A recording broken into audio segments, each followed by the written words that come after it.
میں نے اس پر نظر رکھی لیکن اس نے بڑی غلطی کی۔ چھاؤنی سے سیدھا الکریم کے گھر چلا گیا۔ عبدالکریم کا گھر انٹیلیجنسی کی نظر میں تھا۔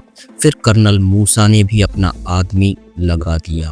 اتفاق سے یاسین بھی اس وقت گھر میں تھا، اس لیے پکڑا گیا اور میں اس کی کوئی مدد نہ کر سکا۔ دونوں ڈرائیور چھٹی پر تھے، اس لیے میری ڈیوٹی لگائی گئی کہ رات 9 بجے قیدیوں کو موت جیل لانا۔ مجھے اس بات کا 2 بجے پتہ چلا۔ مجھے یقین تھا کہ موت جیل لائے جانے والے قیدیوں میں علی شامل ہوگا۔ حبیب اللہ میرا واقف تھا جس کا رابطہ مجاہدین سے تھا۔ میں دوڑا اس کے پاس گیا اور اس نے سب کچھ سمجھایا اور اسے سب کچھ سمجھایا اور اس کے ساتھ یہ طے ہوا کہ میں گاڑی کو یہاں تک لانے کی کوشش کروں گا۔ اگر ناکام رہا تو مجاہدین موت جیل پر چھاپا ماریں۔ موت جیل کا سارا نقشہ میں نے اسے سمجھا دیا، لیکن اللہ نے ہماری مدد کی اور ہم کامیاب ہو گئے۔ ادھر یہ لوگ آہستہ آہستہ اپنے مرکز کی طرف جا رہے تھے۔ ادھر روسی افسر کا برا حال تھا، وہ غم سے پاگل ہو گیا تھا۔ قیدی رات کے 12 بجے تک نہیں آئے تھے، اس کی سمجھ میں کچھ نہیں آ رہا تھا قیدی کدھر چلے گئے ہیں۔ وہ کبھی خوخار کتوں کے پنجروں کی طرف جاتا، کبھی سانپوں کو دیکھتا اور کبھی ابلتے ہوئے کڑاہے پر حسرت بھری نگاہ ڈالتا۔ غصے میں وہ اپنا ذہنی توازن بالکل کھو بیٹھا تھا۔ اسی غصے میں ایک افغان سپاہی کو تھپڑ مارنے لگا۔ افغان سپاہی پیچھے ہٹ گیا اور وہ دھڑام سے ابلتے ہوئے تیل میں جا گرا۔ باہر نکلنے سے پہلے ہی وہ چند منٹوں میں روسٹ ہو گیا۔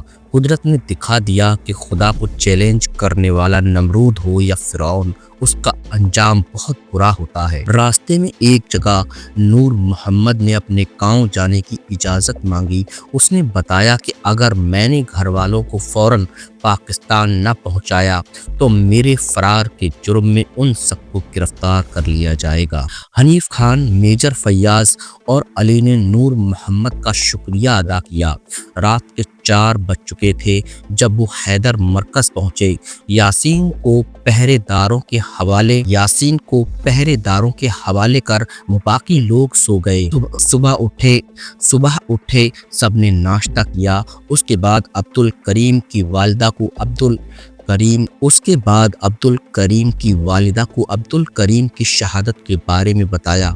یہ سن کر ایسے محسوس ہوا جیسے اس پر سکتہ طاری ہو گیا ہو، ورنہ وہ نہ روئی اور نہ اپنے بیٹے کی شہادت پر کوئی تبصرہ کیا۔ اس کے بعد یاسین کو لایا گیا۔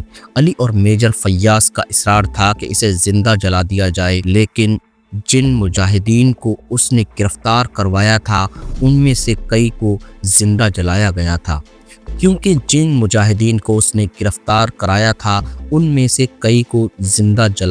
تھا۔ میجر فیاض نے عبدالکریم کی شہادت کا واقعہ پوری تفصیل سے مجاہدین کے سامنے رکھا تو مجاہدین نے علی اور میجر فیاض سے اتفاق کیا۔ یاسین کو زندہ جلانے کے لیے مٹی کا تیل لایا گیا اور لکڑیاں اکٹھی کی گئیں۔ یاسین یہ منظر دیکھ کر کانپ اٹھا۔ وہ میجر فیاض، علی اور حنیف خان کے پاؤں پکڑ کر معافیاں مانگنے لگا، لیکن سب اسے ٹھوکریں مار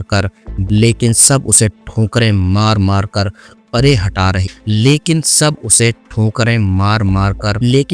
اسے ٹھوکریں مار کر پرے ہٹا دیا، اس لیے کہ وہ انتہا کا ظالم انسان تھا جس نے اپنے ایمان کے ساتھ غیرت بھی روسیوں کے ہاتھ بیچ دی تھی، اور نہ جانے اس نے کتنے مجاہدین کو گرفتار کروایا تھا۔ ان میں سے کتنے تشدد سے شہید ہو گئے۔ ایسے آدمی پر رحم کھانا زہریلے سانپ کو گھر میں آزاد چھوڑ دینے کے برابر تھا۔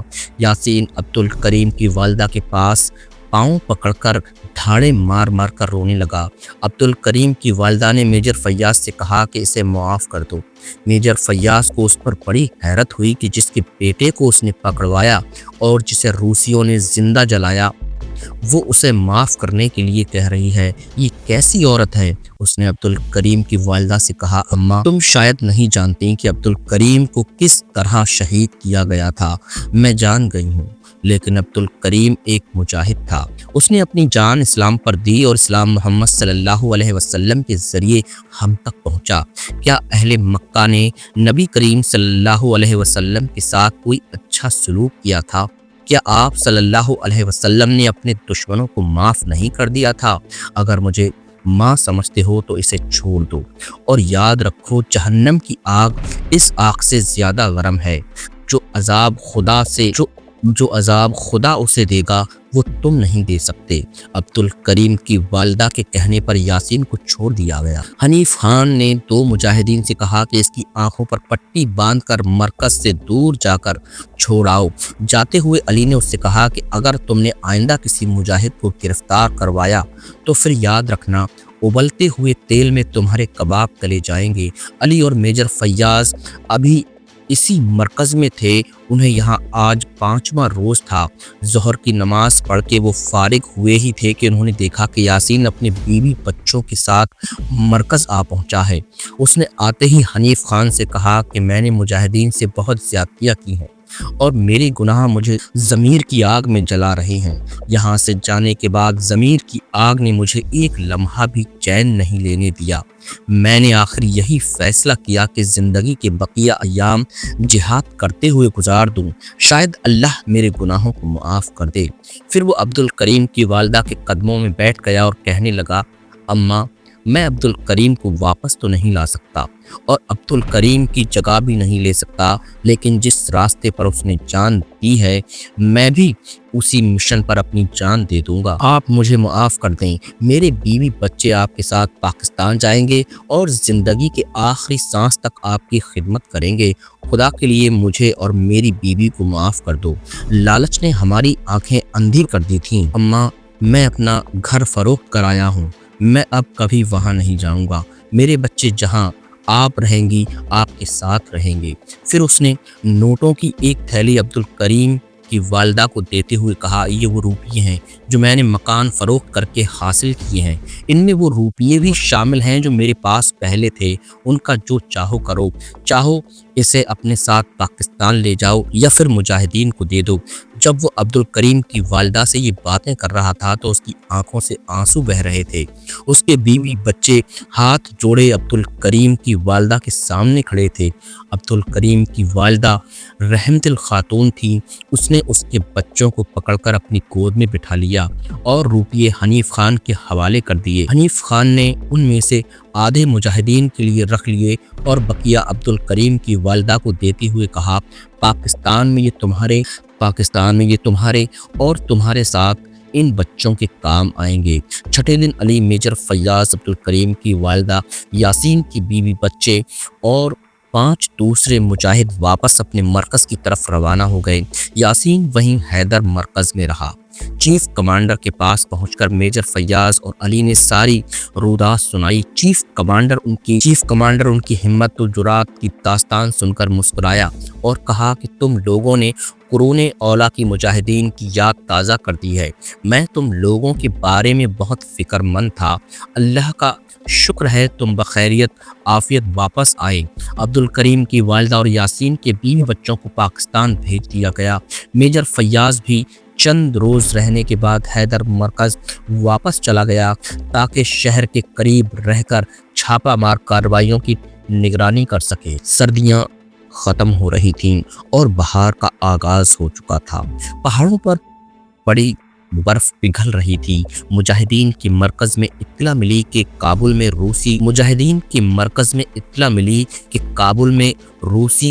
حکومت کے اعلیٰ فوجی افسروں کا اجلاس ہوا ہے، جس میں مجاہدین کے بڑے بڑے مراکز پر زبردست حملے کا منصوبہ بنایا گیا ہے۔ उनमें वो मरकज़ भी शामिल था जिसमें आजकल अली रह रहा था।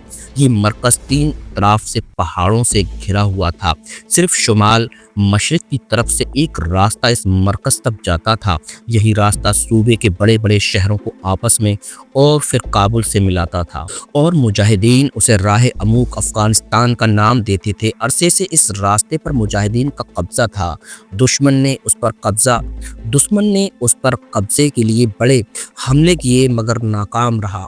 मुजाहिदीन का ये मरकज़ जदीद तर्ज पर तामीर किया गया था। पहाड़ों के अंदर बड़े बड़े गार बनाए गए थे। ज़ख्मियों के लिए यहाँ ज़मीन दोज अस्पताल था और खूबसूरत मस्जिद भी पहाड़ के अंदर ही तामीर की गई थी। एक गार के अंदर रेडियो स्टेशन था जो एक वैगन में कायम था। इस रेडियो स्टेशन से पूरे अफगानिस्तान के लिए प्रोग्राम नश्र किए जाते थे। रूसी मुसलमानों के लिए प्रोग्राम रूसी ज़बान में नश्र होते थे। पहाड़ों के ऊपर तैयारा शिकन तोपें लगाई गई थीं। इस मरकज़ के एक तरफ मुजाहिदीन के होटल भी थे जहां मुजाहिदीन के काफ़िले क़याम करते थे।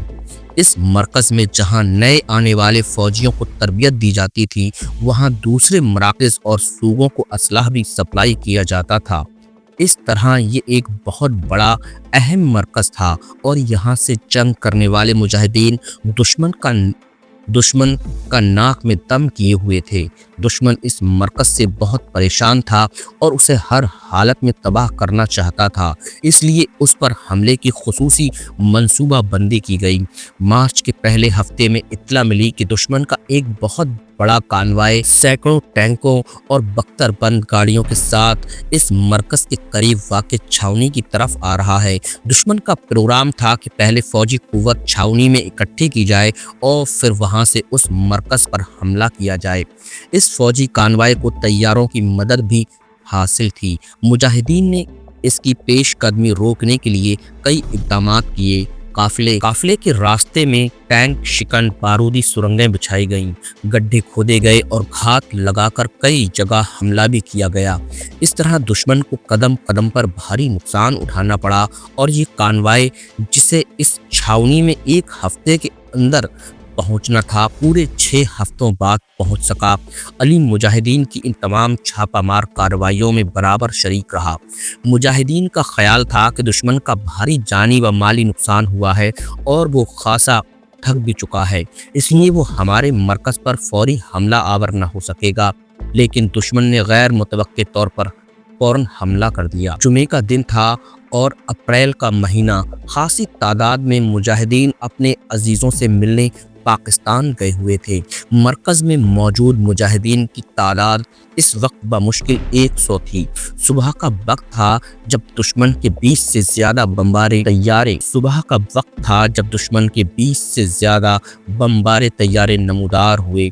उनके साथ तकरीबन 1 दर्जन हेलीकॉप्टर भी थे। तैयारों ने मरकज़ पर बमबारी शुरू कर दी और हेलीकॉप्टरों से मरकज़ के 3 अतराफ में कमांडोज उतारे जाने लगे ताकि मुजाहिदीन को किसी तरफ से मदद न मिल सके। चौथी तरफ से दुश्मन ने बहुत बड़ी फ़ौज के साथ इस कदर ज़ोरदार हमला किया कि मुजाहिदीन कहीं भी चौथी तरफ से दुश्मन ने बहुत बड़ी फ़ौज के साथ इस कदर ज़ोरदार हमला किया कि मुजाहिदीन कहीं भी उनका रास्ता न रोक सकें। यूँ दुश्मन की फ़ौज मुजाहिदीन के इस मरकज़ के करीब ऊंचे पहाड़ों पर काबिज़ हो गई। मरकज़ में मौजूद मुजाहिदीन इकट्ठे हुए और थोड़ी तादाद में होने के बावजूद उन्होंने फ़ैसला किया कि दुश्मन का आखिरी दम तक मुकाबला किया जाएगा।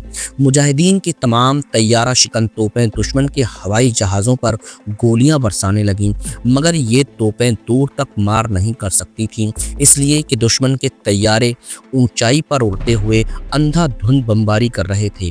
एक 1000 पाउंड के बम बरसाए जा रहे थे। ऐसे महसूस हो रहा था जैसे जहाज में से जहाज निकल रहा हो। एक एक करके मुजाहिदीन की तैयारा शिकन तोपें तबाह होती गईं। नैपाम बमों से मरकज़ में कई जगह आग लग गई।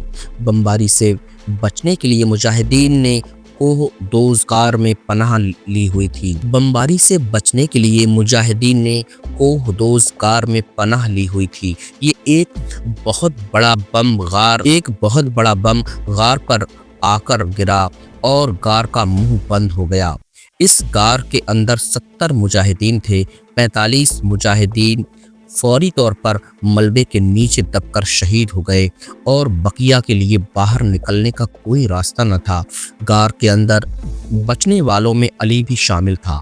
कुछ नहीं कहा जा सकता था कि बचने वाले मुजाहिदीन मजीद कितने घंटे बंद गार के अंदर जिंदा रहेंगे। इस कदर तबाहकुन बमबारी में बाहर से किसी इमदाद की उम्मीद न थी। अगर इमदाद आ भी गई तो जितनी देर में गार के मुंह के आगे से हजारों टन मलबा हटाया जाएगा, उतनी देर में गार के अंदर ऑक्सीजन ख़त्म हो चुकी होगी और जिंदा बच जाने वाले मुजाहिदीन भी दम घुटने से शहीद हो चुके होंगे। अली ये सब कुछ सोच रहा था, दूसरे मुजाहिदीन भी यकीनन यही सोच रहे होंगे, लेकिन अंधेरे में किसी को कुछ नजर नहीं आ रहा था। 2 घंटे गुजर गए और मुजाहिदीन ने महसूस किया कि उनके लिए अब सांस लेना दुश्वार हो रहा है। मुजाहिदीन के चीफ कमांडर जोनी पाम बम से शदीद जख्मी हो चुके थे। वो भी गार के अंदर थे। उन्होंने तमाम मुजाहिदीन को अपने करीब बुलाया और कहा, ए मुजाहिदीन इस्लाम, शायद थोड़ी देर बाद एक एक करके हम भी उन शुहदा से जा मिलें जो हमारे सामने पहाड़ के मलबे के नीचे दबकर शहीद हो चुके हैं। लेकिन घबराने की कोई बात नहीं, वो लोग भी अल्लाह की रज़ा की खातिर शहीद हुए और हम भी खुदा की राह में जान कुर्बान कर रहे हैं। अल्लाह ताला का इरशाद है, और जिन लोगों ने अल्लाह की राह में हिजरत की और फिर कत्ल कर दिए गए या मर गए, अल्लाह उनको अच्छा रिज़्क देगा और यकीनन अल्लाह ही बेहतरीन राज़िक है। वो उनको ऐसे मकाम में दाखिल करेगा जिसे वो पसंद करेंगे। अगर तुम अल्लाह की राह में मारे जाओ या मर जाओ तो लोग जो मालो मता जमा करते हैं उससे अल्लाह की बख्शिश और रहमत कहीं बेहतर है। कमांडर ने बात आगे बढ़ाते हुए कहा, अल्लाह के यहाँ सुर्ख रोई जंग में फतह या शिकस्त का नाम नहीं। अल्लाह ताला हमारी नीयतों को जानता है कि हम में से किसी के दिल में दुनिया का लालच न था। हमने खालिस्तन दीन इस्लाम के परचम की सरबुलंदी के लिए जिहाद का आगाज़ किया और जालिमों के ख़िलाफ़ हथियार उठाए। अल्लाह को हमारे साथियों की मौत इसी तरह मंजूर थी और शायद हमारी मौत भी। हमारी ख्वाहिश थी कि हम एक बार फिर अपने वतन को आज़ाद देख सकें और सरज़मीन अफ़गानिस्तान पर इस्लाम का परचम लहरा सकें, और यही ख्वाहिश हर उस शहीद की थी जो हमसे पहले अल्लाह के पास जा चुका। दोस्तों, आओ मिलकर दुआ करें कि अल्लाह हमारे गुनाहों को मुआफ़ करे, हमारी शहादत को कबूल फरमाए और हमारे वतन को आज़ाद कराए। सब मुजाहिदीन ने आमीन कही। कुछ देर खामोशी छाई रही।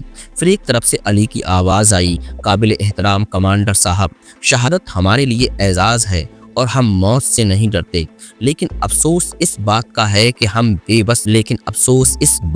कि हम बेबसी की मौत मर रहे हैं। क्यों न हम अल्लाह से मदद की दुआ करें। वो तो हर चीज़ पर कादिर है, वो चाहे तो हमारी मदद के लिए फरिश्ते भेज सकता है। क्या अल्लाह ने मैदान बदर में फरिश्तों के ज़रिए मुसलमानों की मदद नहीं की थी? और क्या अब्राह के लश्कर को अबाबीलों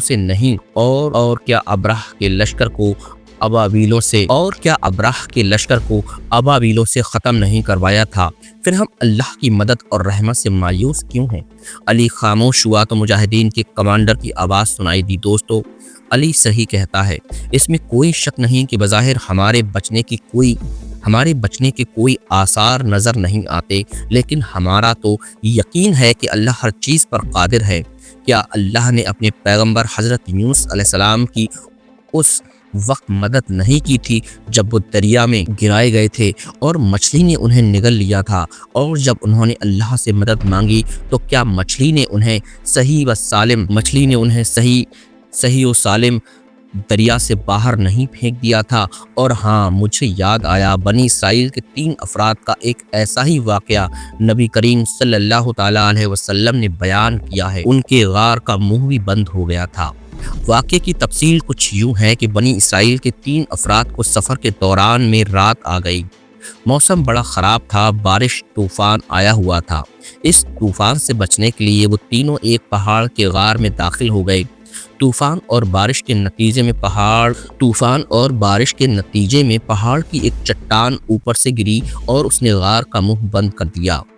तीनों आदमी परेशान हो गए। वो सोचने लगे कि अब हम इस गार से बाहर कैसे निकलेंगे। उन्होंने मिलकर पूरा जोर लगाया, मगर पत्थर इतना भारी था कि वो अपनी जगह से 1 इंच भी ना हिला। उनका ख्याल था कि अब हमें इस मुसीबत से कोई चीज़ निजात नहीं दिला सकती। फिर एक ने कहा कि अगर हम अपने नेक आमाल के ज़रिए अल्लाह से मांगें तो मुमकिन है अल्लाह हमारी मदद करे। सबने उसकी बात पर इत्तफाक किया।